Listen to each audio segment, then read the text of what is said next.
Meus irmãos, a paz do Senhor Jesus seja com todos. Nós estamos aqui hoje para mais um vídeo do nosso canal da Escola Bíblica Dominical, para comentar e orientar acerca da lição que estudaremos no próximo domingo. Então a lição que nós vamos comentar hoje é a lição de número 4, de 25 de abril de 2021, falando sobre os dons de poder. Na lição anterior, nós falamos sobre isso, só para recapitular, dons de revelação. Nós vimos que a nossa revista ela vai seguir a classificação dos dons que foi elaborada, tá? Segundo o livro aqui da CPAD, que comenta sobre os dons espirituais, tá? De Stanley Orton. Então Stanley Orton foi um teólogo pentecostal que ele classificou os dons de acordo com o que a palavra de Deus nos informa. Então ele classificou os dons como dons de revelação, dons de poder e dons de elocução.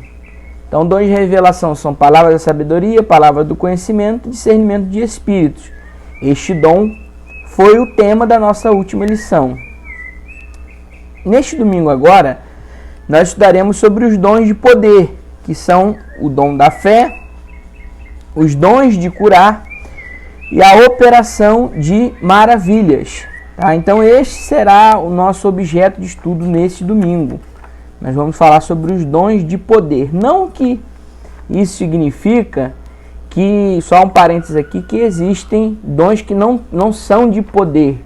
Mas isso foi uma nomenclatura que Stanley Orton definiu aqui para classificar os dons espirituais, tá? Para nossa facilitação de estudo. Então nós temos aqui, irmãos, primeiramente 3 dons que são abordados nessa lição de domingo: o dom da fé, os dons de curar e o dom de operação de maravilhas. Então vamos comentar aqui acerca destes dons. Tá? Então, primeiramente a revista aborda e ela introduz o assunto demonstrando que Jesus Cristo, no seu ministério terreno, ele foi usado nesses dons espirituais. Jesus Cristo, ele foi usado pelo Espírito Santo nesses dons espirituais. Toda a obra que Jesus realizou, ele a realizou pelo Espírito Santo, ou seja, pelo poder do Espírito Santo. Por isso mesmo que nós também podemos realizar as obras que Jesus realizou, porque nós, então, somos guiados, estamos cheios do mesmo Espírito Santo que estava sobre Jesus. Então veja só, em Lucas capítulo 4, versículo de número 17, diz assim: foi-lhe dado o livro do profeta Isaías, e quando abriu o livro achou o lugar em que estava escrito: o Espírito do Senhor é sobre mim, pois que me ungiu para evangelizar os pobres, enviou-me a curar os quebrantados de coração, a apregoar a liberdade aos cativos, dar vista aos cegos, pôr em liberdade os oprimidos, anunciar o ano aceitável do Senhor. E cerrando o livro e tornando a dá-lo ao ministro, assentou-se, e os olhos de todos da sinagoga estavam fitos nele. Então começou a dizer-lhes: hoje se cumpriu esta escritura em vossos ouvidos. Então, no texto anterior, quando fala sobre o batismo de Jesus, no capítulo 3 de Lucas, versículo 21 e 22, diz assim: e aconteceu que, como todo o povo se batizava, sendo batizado também Jesus, orando ele, o céu se abriu, e o Espírito Santo desceu sobre ele em forma corpórea como de uma pomba. E ouviu-se uma voz do céu que dizia: tu és meu filho amado, em ti me tenho comprazido. Então quer dizer que Jesus, ele foi cheio do Espírito Santo no seu ministério terreno. Ele estava cheio do Espírito Santo. Então ele realizou os milagres que ele realizou, os feitos que ele realizou, porque ele estava cheio do Espírito Santo. Então nós, como igreja, podemos realizar os mesmos feitos de Jesus por estarmos cheios do mesmo Espírito que estava sobre Jesus. Então nós possuímos o mesmo Espírito que Jesus possuía. Nós somos cheios do Espírito Santo, assim como Jesus foi cheio do Espírito Santo.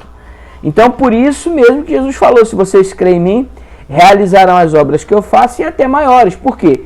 porque as obras que ele realizou foi pelo Espírito Santo.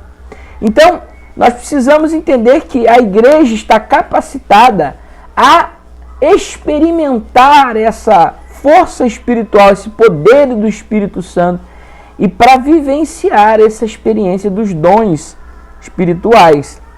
Então, primeiramente, a nossa lição fala sobre o dom da fé, no primeiro tópico. E aí a gente tem que diferenciar, e saber diferenciar. Existem aí pelo menos 3 pontos que a gente tem que saber diferenciar, para não confundir o aluno.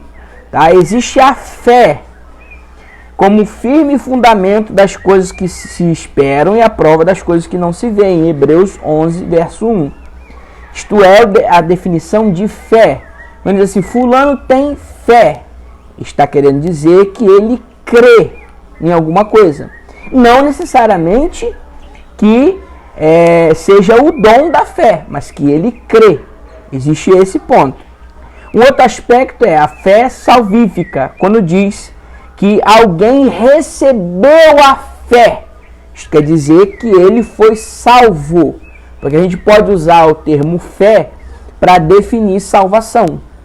E existe também o termo sobre o dom da fé, que é diferente de fé, de fé salvífica. Tá? Então é isso que a gente precisa entender. O objeto do nosso estudo é o dom da fé, não a fé salvífica e não a fé como substância. Então cuidado na hora de apresentar isso, porque você pode fazer uma confusão aí na cabeça dos alunos e alguém pode não entender muito bem o que você vai dizer. Então, por exemplo, o dom da fé ele é definido na nossa lição como a capacidade que o Espírito Santo concede ao crente para este, ou seja, o crente, realizar coisas que transcendem a esfera natural da vida, objetivando sempre a edificação da igreja.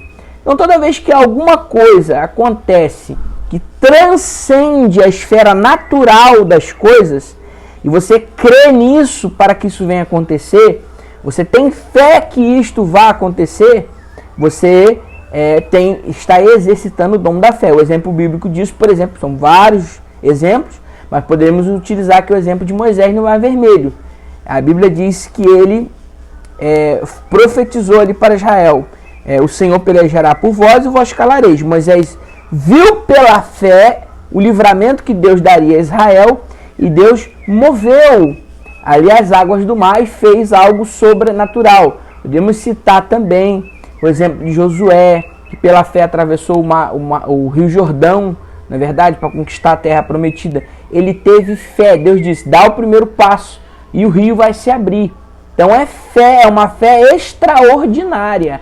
É uma fé acima da compreensão, acima do comum, acima do natural. Tá? Esta é a fé que nós estamos falando aqui no dia de hoje. Tá? Então nós temos também a fé como esse exercício de coisas sobrenaturais. Podemos citar aqui também o profeta Eliseu, quando falou para o moço, joga aí na água e o machado, o galho, né, e o machado vai flutuar. O machado flutuar não é natural, mas Deus moveu o natural e se tornou sobrenatural. Então toda vez que o natural é movido e se torna em sobrenatural, ou seja, ele é acima do natural, diferente do natural, é além do natural, este é o exercício do dom da fé. Então nós temos também aqui o segundo ponto falando sobre os dons de curar. E a gente precisa atentar-se para a questão de que os dons de curar, o texto de 1 Coríntios 12, 9, ele se refere como a cura, o dom de cura, não como um dom de cura, o dom da cura, mas como os dons de curar, no plural. O que isso quer dizer? Quer dizer que existem várias formas, várias maneiras de Deus executar essa cura, de Deus curar alguém através da igreja, através dos seus servos, através de nós que temos esse dom. Então, os dons de curar, por que está no plural? Porque há uma pluralidade de manifestações desse dom. Deus usa esse dom na vida da pessoa que está sendo usada de forma diferente. Você pode observar, por exemplo, que a gente tem vários tipos de exemplos bíblicos. A gente tem uma certa feita que Paulo não pôde ir a um lugar, enviou seus aventais e Deus curou. Você tem o evento em que tinha tantas pessoas para serem oradas, para serem curadas, que Pedro mandou fazer uma fila, ele passou e a sombra dele curou.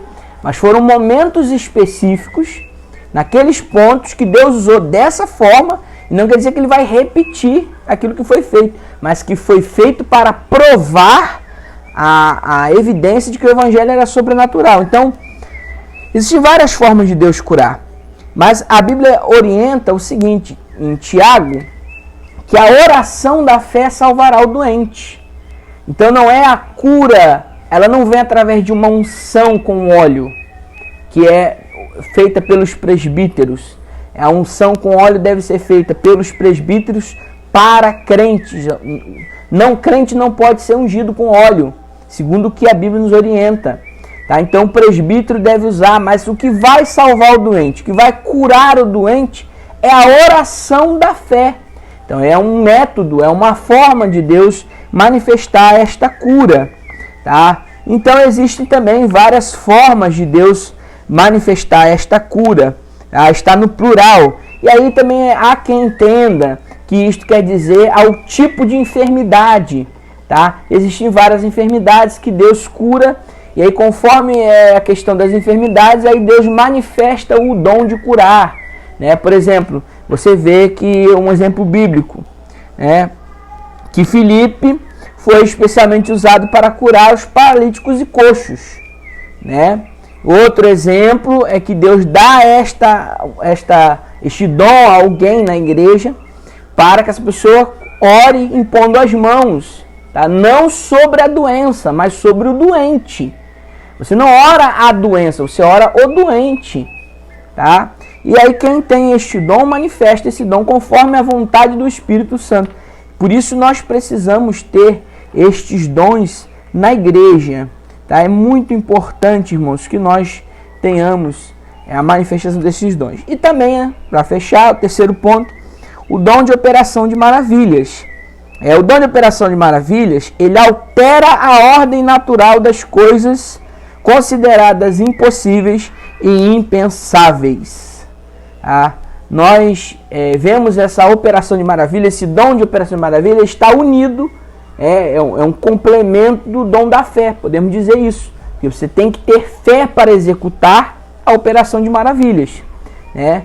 Então ele é um dom que está praticamente unido. O que vai mudar é o seguinte, as pessoas que têm a fé, e aí esta fé na prática se torna uma maravilha quando muda a ordem natural do ambiente. Por exemplo, Jesus mandando repreender, Jesus repreendendo o vento e o mar. Então isso foi uma maravilha que Jesus operou. A ressurreição do filho da viúva de Naim, a ressurreição da filha de Jairo, a ressurreição de Lázaro. Então isto demonstra que para Deus nada é impossível e que esta operação de maravilhas ela é realizada quando muda-se a ordem natural das coisas. A morte torna-se em vida, a chuva torna-se em sol, o vento torna-se em calmaria. Quando muda a ordem natural das coisas, então dizemos que esse dom foi manifestado. Tá? Este dom é um dom raríssimo, mas muito importante. E aí existem as distorções no uso dos dons. A gente tem que tomar cuidado porque a igreja de Corinto era uma igreja que tinha todos os dons, nós já falamos, mas ela foi chamada por Paulo de uma igreja carnal. Por quê? Porque não sabia utilizar os dons que tinha. Não basta você ter o dom, você tem que saber utilizar o dom. Tem que saber usar aquilo que Deus te deu. Então, existem distorções no uso dos dons. Por exemplo, as pessoas, alguém que ensina, dizendo, determina, declara, exige a tua cura, diga para Deus, Deus, você tem que fazer porque eu sou filho, o Senhor é pai, o Senhor vai fazer, eu determino a cura, eu ordeno, eu decreto. Nada disso, irmão. Nós somos alvo do favor de Deus. Graça é favor imerecido. Deus faz se Ele quiser fazer. Então nós não temos autoridade para determinar nada, para decretar nada. Declare que do mundo espiritual isso vai mudar. Determine que vai acontecer. Eu determino que esse carro vai ser meu, que essa casa... Não. Você não determina nada. Quem determina é Deus. Quem dá a palavra final é Deus. Então nós temos que ter cuidado na hora de utilizar os dons, porque isto pode demonstrar, e existem pessoas que vivem para demonstrar que estão mais cheias do Espírito Santo que outras. Existem pessoas que usam os dons de maneira incorreta, querendo mostrar que tem mais poder que outro. Não, eu fui lá, eu orei, Jesus curou e fez o milagre. Porque se eu não tivesse ido lá, o milagre não tinha acontecido. Não, irmão, nada disso. Seja humilde, porque a soberba, ela precede a queda. Nós precisamos saber utilizar os dons. Não existe crente melhor do que o outro, porque tem um certo tipo de dom espiritual. Já foi falado ao decorrer desta lição, mas a gente precisa relembrar isto, porque ainda existem pessoas que têm o pensamento de que tem uma classe de crente que é mais santo que o outro, uma classe de crente que tem um dom melhor que o outro. E não existe isso. Então a nossa responsabilidade é orar pela cura, mas quem vai curar é Deus. A nossa responsabilidade é pedir a Deus que mude a situação natural, mas quem vai mudar é Deus. A nossa responsabilidade é ter fé para crer em algo sobrenatural, mas o sobrenatural, quem ordena, é Deus. Então tome muito cuidado no que tange ao uso dos dons, porque você pode estar incorrendo, tá, na necessidade, num pecado muito grande, tá? Você pode estar correndo num pecado muito grande e a gente precisa tomar muito cuidado, tá? Então, existe também uma diferenciação aqui entre o dom da fé e a operação de milagre. Como eu falei, um parece que complementa o outro, mas olha só, a operação do dom da fé tem algo semelhante ao dom de operação de milagres. Mas esses dons se distinguem pelo fato de que a fé operar sem que às vezes seja visto seu efeito instantâneo. Quanto à operação de milagres, tem efeito imediato. Então, a operação de maravilhas é algo que tem um efeito imediato. Desordena, cala-te, venta, quieta-te, mar. É na hora. O dom da fé, ele é progressivo. De repente você não vai ver aquilo que você está crendo naquele momento acontecer imediatamente. Mas ele tem um efeito instantâneo. O que é isso? O efeito prático da fé. Não que vai acontecer naquele momento. Então há uma diferenciação muito pequena sobre isso, tá? Mas a gente precisa entender isso daí, não tomar cuidado para não fazer muita confusão nisso, não querer trazer muita coisa diferente daquilo que a lição está falando. Então fique amarradinho na lição, tá? Se você tem dificuldade de expor essas diferenças, de expor a situação, então você leia a lição e comente. Não precisa você sair da lição, a lição é riquíssima, tem muitos exemplos bíblicos, tem muitos textos bíblicos. Então tem dificuldade, irmão André, eu tenho dificuldade, minha mente não alcança. Então leia e aplique, e o Espírito Santo vai lhe ajudar, tá? Quem opera sinais e maravilhas é o Senhor e não o homem, tá? E Deus dá dons conforme a necessidade da igreja. Que Deus nos abençoe em Cristo Jesus e que possamos ter uma escola bíblica dominical abençoada no próximo domingo. Deus abençoe.